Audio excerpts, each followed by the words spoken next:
ನಮಸ್ಕಾರ. ನೀವು ನೋಡ್ತಾ ಇದ್ದೀರಾ ಟಿವಿ ವಿಕ್ರಮ ವಿಶೇಷ ಕಾರ್ಯಕ್ರಮಕ್ಕೆ ಸ್ವಾಗತ. ನಾನು ಜೆಸಿಲ್ ಡಿಸೋಜ.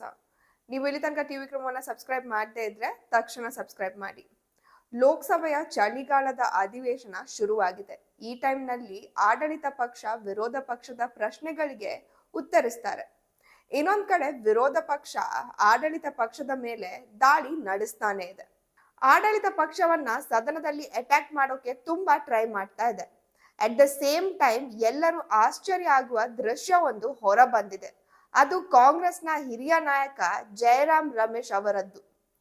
ಜಯರಾಮ್ ರಮೇಶ್ ಸಾಮಾನ್ಯವಾಗಿ ಕಾಂಗ್ರೆಸ್ ಪರವಾಗಿ ಪತ್ರಿಕಾಗೋಷ್ಠಿ ನಡೆಸಿ ಕಾಂಗ್ರೆಸ್ನ ನಿಲುವನ್ನ ಜನಸಾಮಾನ್ಯರಿಗೆ ಮತ್ತು ಮಾಧ್ಯಮಗಳ ಮುಂದೆ ಇಡ್ತಾ ಇದ್ರು.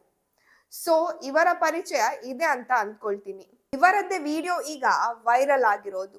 ಸದನದಲ್ಲಿ ಕಾಂಗ್ರೆಸ್ನ ರಾಷ್ಟ್ರೀಯ ಅಧ್ಯಕ್ಷರಾದ ಮಲ್ಲಿಕಾರ್ಜುನ್ ಖರ್ಗೆ ಅವರು ಭಾಷಣ ಮಾಡ್ತಾ ಇರ್ತಾರೆ. ಅವರ ಹಿಂದೆ ಈ ಜಯರಾಮ್ ರಮೇಶ್ ಅವರು ಕೂತ್ಕೊಂಡಿರ್ತಾರೆ. ಖರ್ಗೆ ಅವರು ಒಂದ್ ಕಡೆ ಭಾಷಣ ಮಾಡ್ತಾ ಇದ್ದಾರೆ. ಮಜಾ ಏನಂದ್ರೆ ಅದೇ ಸಮಯದಲ್ಲಿ ಅವರ ಹಿಂದೆ ಜಯರಾಮ್ ರಮೇಶ್ ಅವರು ಆರಾಮಾಗಿ ನಿದ್ರೆ ಮಾಡ್ತಾ ಇದ್ದಾರೆ. ಈ ವಿಡಿಯೋ ಈಗ ಸೋಷಿಯಲ್ ಮೀಡಿಯಾದಲ್ಲಿ ಸಿಕ್ಕಾಪಟ್ಟೆ ವೈರಲ್ ಆಗ್ತಾ ಇದೆ. ವಿರೋಧ ಪಕ್ಷವನ್ನ ಜನರ ಧ್ವನಿ ಅಂತ ಹೇಳ್ತಾರೆ. ಆದ್ರೆ ಈ ಧ್ವನಿಯ ಹಿಂದೆ ನಿದ್ರೆ ಮಾಡಿದ ಕತೆ ಏನು? ಇಲ್ಲಿ ಆಡಳಿತ ಪಕ್ಷದ ನಾಯಕ ಹೀಗೆ ಮಾತಾಡ್ತಿದ್ದು, ಆಗ ಜಯರಾಮ್ ರಮೇಶ್ ನಿದ್ರೆ ಮಾಡ್ತಾ ಇದ್ರೆ ವಿಷಯ ಬೇರೆದ್ದೇ ಆಗ್ತಾ ಇತ್ತು.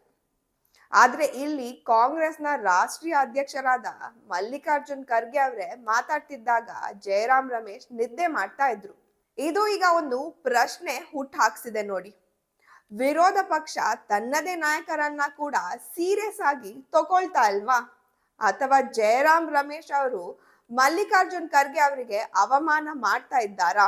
ಇದು ಮೊದಲ ಘಟನೆ ಏನು ಅಲ್ಲ. ಈ ಮೊದಲು ಶಶಿ ತರೂರ್ ಅವರು ಮಹಿಳಾ ಸಂಸದರ ಜೊತೆ ಮಾತಾಡ್ತಾ ಇದ್ರು. ಸದನದ ಕಲಾಪ ಇರ್ಲಿ ಬೇರೆ ಕಡೆ ಇರ್ಲಿ, ವಿರೋಧ ಪಕ್ಷ ಹೇಗೆ ಜನರ ಧ್ವನಿ ಆಗಬಹುದು ಅಂತ ಪ್ರಶ್ನೆ ಆಗಿದೆ. ವಿರೋಧ ಪಕ್ಷ ಯಾವಾಗ್ಲೂ ಆಡಳಿತ ಪಕ್ಷ ನಮ್ಗೆ ಮಾತಾಡುವ ಅವಕಾಶ ಕೊಡ್ತಾ ಇಲ್ಲ ಅಂತಾರೆ. ವಿರೋಧ ಪಕ್ಷದ ಧ್ವನಿಯನ್ನ ಹತ್ತಿಕ್ಕಲಾಗುತ್ತೆ ಅಂತಾರೆ. ರಾಹುಲ್ ಗಾಂಧಿ ಸದನದಲ್ಲಿ ಹೇಳ್ತಾರೆ, ಆಗಾಗ ನನ್ನ ಮೈಕ್ರೋಫೋನ್ ಅನ್ನ ಆಫ್ ಮಾಡಲಾಗುತ್ತೆ, ನನ್ಗೆ ಮಾತಾಡುವ ಅವಕಾಶನೇ ಕೊಡೋದಿಲ್ಲ ಅಂತ. ಸದನದಲ್ಲಿ ಕೇವಲ ಸರ್ಕಾರದ ಮಾತೆ ನಡೆಯುತ್ತೆ, ವಿರೋಧ ಪಕ್ಷದ ಮಾತು ನಡೆಯೋದಿಲ್ಲ. ವಿರೋಧ ಪಕ್ಷಕ್ಕೆ ಮಾತಾಡುವ ಹಕ್ಕೇ ಇಲ್ಲ ಅಂತ ರಾಹುಲ್ ಗಾಂಧಿ ಹೇಳ್ತಾನೆ ಇದ್ರು. ವಿರೋಧ ಪಕ್ಷದ ನಾಯಕರಾಗಿ ನಾವು ಜನರ ಸಮಸ್ಯೆಗಳನ್ನ ಎತ್ತಲು ಬಯಸುತ್ತೇವೆ, ಆದ್ರೆ ವಿರೋಧ ಪಕ್ಷದ ಧ್ವನಿಯನ್ನ ಹತ್ತಿಕ್ಕಲಾಗುತ್ತೆ ಅಂತ ಆರೋಪ ಕೂಡ ಮಾಡ್ತಾರೆ. ಆದ್ರೆ ಈ ಜಯರಾಮ್ ರಮೇಶ್ ಅವರ ವಿಡಿಯೋ ಬಗ್ಗೆ ವಿರೋಧ ಪಕ್ಷ ಏನ್ ಹೇಳ್ತಾ ಇದೆ ಈಗ?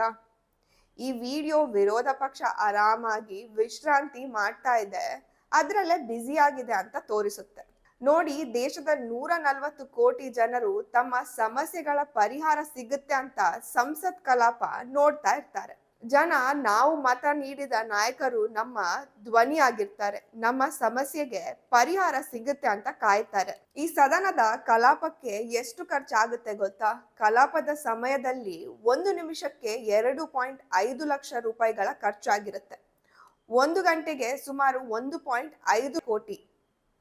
1 ದಿನಕ್ಕೆ 9 ಕೋಟಿ ರೂಪಾಯಿ ಅಷ್ಟು ಖರ್ಚಾಗಿರುತ್ತೆ.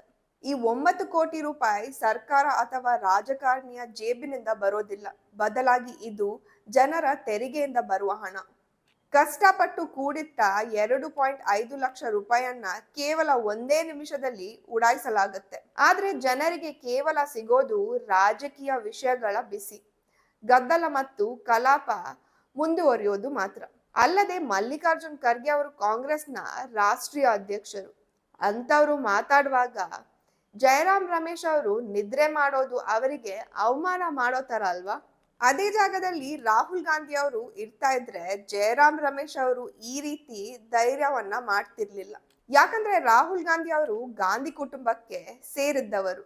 ಆದ್ದರಿಂದ ಅವರು ಮಾತಾಡ್ತಿದ್ದಾಗ ಎಲ್ಲ ನಾಯಕರು ಅವರ ಮಾತುಗಳನ್ನ ನಿಲ್ಲಿಸುವವರೆಗೆ ಗಮನ ಕೊಟ್ಟು ಕೇಳ್ತಾ ಇರ್ತಾರೆ. ಆದರೆ ರಾಷ್ಟ್ರೀಯ ಅಧ್ಯಕ್ಷ ಮಲ್ಲಿಕಾರ್ಜುನ್ ಖರ್ಗೆ ಅವರು ಮಾತಾಡಲು ಬಂದಾಗ ಜಯರಾಮ್ ರಮೇಶ್ ನಿದ್ದೆ ಮಾಡ್ತಾ ಇದ್ದಾರೆ. ಇದು ನೋಡಿ ಖರ್ಗೆ ಅವರ ಪರಿಸ್ಥಿತಿ.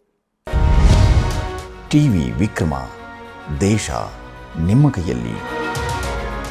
ಈ ಕಾರ್ಯಕ್ರಮ ನಿಮಗೆ ಇಷ್ಟ ಆಗಿದ್ದಲ್ಲಿ ಲೈಕ್, ಶೇರ್ ಹಾಗೂ ಕಮೆಂಟ್ ಮಾಡಿ. ಟಿವಿ ವಿಕ್ರಮದ ಕಾರ್ಯಕ್ರಮಗಳನ್ನು ನಿರಂತರವಾಗಿ ವೀಕ್ಷಿಸಲು ಸಬ್ಸ್ಕ್ರೈಬ್ ಮಾಡಿ ಬೆಲ್ ಐಕನ್ ಒತ್ತಿ.